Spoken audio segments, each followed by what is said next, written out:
remember them. And that will do you. You won't have to go to the grave to remember them. Whenever you see them, you'll remember them and it will increase you in your iman and righteousness. So the people said, okay, we'll do that. Still no shirk was committed. They made these statues and these figures and these representations, and they put them in their homes, in their gathering places. And when they would see them, they would remember those people and it would increase them in their iman, etc. Still no shirk had occurred yet. Then Ibn Abbas mentions in Sahih Bukhari, after time went by and that generation of people died and the new generations of people came afterwards, then the shaitan came to the new generations of people and he said to them, do you know why your forefathers built all of these statues and figurines and representations? Do you know what these representations are? And why your forefathers have built all of these? And why they're everywhere in your homes, in your places? Do you know why your forefathers did all of this? And the new generations who came, they didn't know. As Ibn Abbas mentioned in Sahih Bukhari, نُسِيَ الْعِلْمِ, knowledge had been forgotten. It had been lost in the sands of time. So they didn't know. They said, we don't know. The shaitan said to them, the reason why your forefathers built all of these things, these statues and things, because they used to go to them and make dua to them when they needed rain. They used to go to them and make dua to them when they needed food. They would return back to these statues. They would worship them. So the people didn't know. They said, okay, that must be the reason then. That's why they're everywhere. So they began to worship them. That was the stages or the procedure that the shaitan took with these people to get them eventually to start worshipping others besides Allah. It all started because of the exaggeration and the excessiveness of the first generation of people with regards to those pious people. They loved them so much that they went through all of those stages to the extent they even made statues and sculptures of them. That was exaggeration, even though them lot themselves didn't fall into shirk. Then also because of the actual sculpture making, the excessiveness and the sculpture making, picture making, that eventually led to the following generations to not know why these things were there, and the shaitan told them to worship them, so they began to worship them. So when that occurred, that was the first shirk that appeared upon this earth. That's when Nuh alayhi salam was then sent to his people to advise them and to warn them and to bring them back to the truth of Tawheed. After that, all of the other prophets and messengers in their nations, Musa alayhi salam, similarly, the people at his time, Bani Israel, some of them were upon Tawheed, but some of them were not, the worshippers of the cow, etc. So he called his people back to Tawheed also. Other prophets and messengers, the same story, even Isa alayhi salam. With Isa alayhi salam, he called the people to Tawheed. He didn't call them to Trinity, he didn't call them to claiming that he is the Son of God, etc. And that is mentioned in the Quran. It will be said to Isa alayhi salam on the day of judgment, أَأَنْتَ قُلْتَ لِلنَّاسِ اتَّخِذُونِي وَأُمِّيَ إِلَهَيْنِ مِن دُونِ اللَّهِ. It will be said to Isa alayhi salam, did you say to the people, it's in the Quran, did you say to the people, take me and my mother as two gods besides Allah? He will say, Subhanaka. He will say, may you be far removed from this evil speech, from this deficiency. I never said such a thing. And neither is it my right to say something which I have not been commanded. I will only say what I've been commanded, and that is to worship Allah alone upon Tawheed. So even at the time of Isa alayhi salam, this shirk, it fell into those people.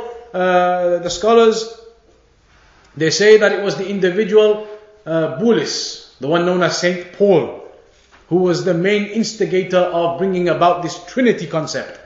But that was brought about, and the shirk occurred amongst them also.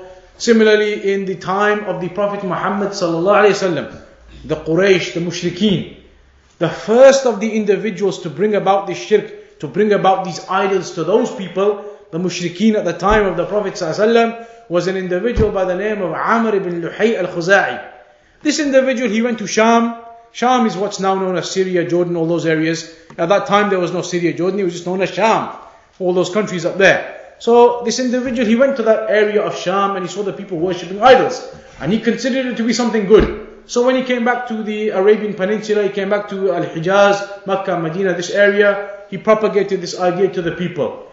Also it's mentioned, Shaykh Salih al-Fawzan, he mentions it in one of his books, that Shaitan came to this individual, Amr ibn Luhay al-Khuza'i, and he said to him, you should go to the, what's now known as Jeddah, go to the beaches of that particular area, Jeddah, it's now known as Jeddah. He said, go to Jeddah, to the beaches of Jeddah, and you will find something there. So this individual, Amr ibn Luhay al-Khuza'i, he went to what's now known as Jeddah, went to the beaches and he dug up and he found what?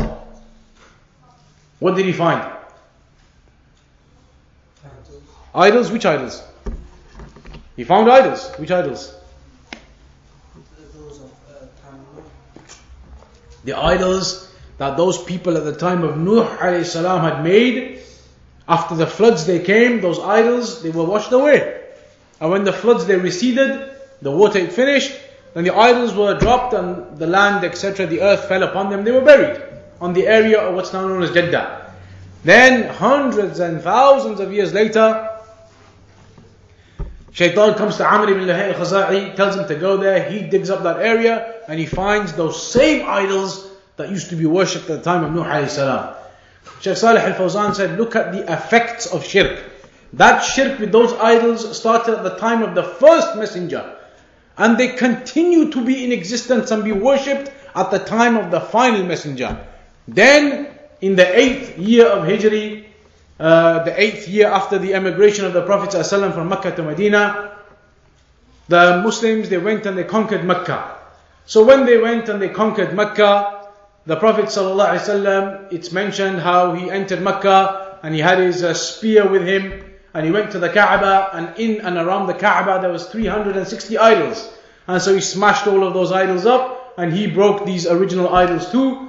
He smashed those idols up too, the ones that were had come down from the time of Nuh alayhi salam. And similarly he sent Ali ibn Abi Talib to destroy some of the idols. He sent Khalid ibn Walid to destroy some of them. And that's when those idols were destroyed. And the message of Tawheed was then spread amongst the people. That's why you will notice, if you read the seerah of the Prophet ﷺ, in the first 10 years of his prophethood, so after the Prophet ﷺ became a prophet at the age of 40, when Jibreel descended upon him in the cave of Hira, and he said to him, Iqra, and the Prophet ﷺ said, Ma ana biqari', he said to him again, Iqra, he said, Ma ana biqari'. And then the third time he said to him again, and he squashed him, etc., or he embraced him, etc. He said to him, read. The Prophet ﷺ said, I'm not a reciter, I'm not a reader, I don't have the ability. But again he said to him, read. And that's when the ayat were revealed. Iqra bismi rabbika alladhi khalaq. Read in the name of your Lord who created you. That's when the Prophet became a prophet. And then after that the ayat were revealed. Ya ayyuhal muddathir, qum fa'anzir. In those ayats, that's when he became a messenger. But after that period then, for 10 years, the only call of the Prophet ﷺ was the call of Tawheed. When was the prayer established? The prayer, which is the second highest pillar of Islam.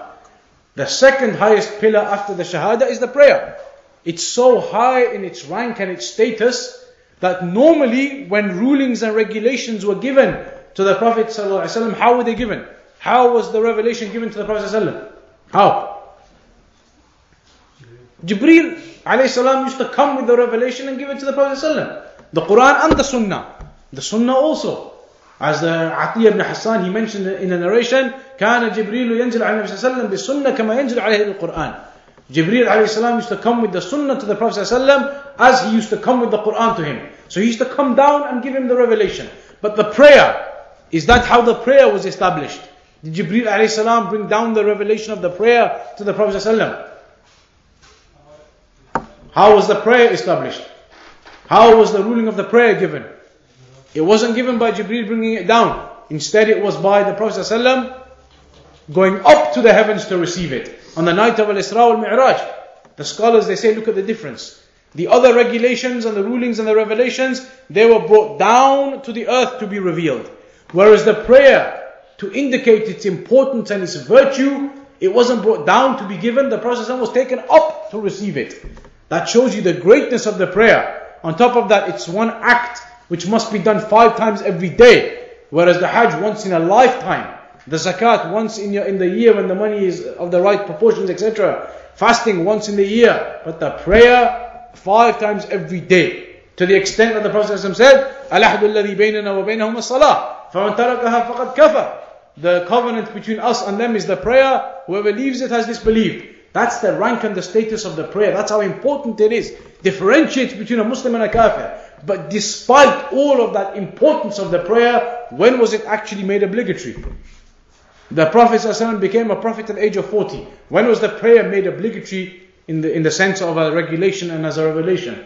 When was the night of Al-Isra wal-Mi'raj? 18 months before Hijrah? Correct, roughly about that much. They say maybe a year, 2 years, 3 years before the Hijrah. Approximately there or thereabouts, 10 years or 11 years after the Prophet ﷺ became a prophet. So for the first 10 years, if the prayer hadn't even been established yet, hadn't been given as a revelation, then what was the only revelation that was given that the Prophet ﷺ was calling to? Tawheed, that was it. For 10 years it was the call to Tawheed, the message of Tawheed, that's all it was. Then 10 years later the prayer came down, and then all of the other rules and regulations began to come down. That's why the scholars, they say, if you look at the Quran, look at, for example, Tafsir ibn Kathir. At the beginning of Tafsir ibn Kathir, in every surah,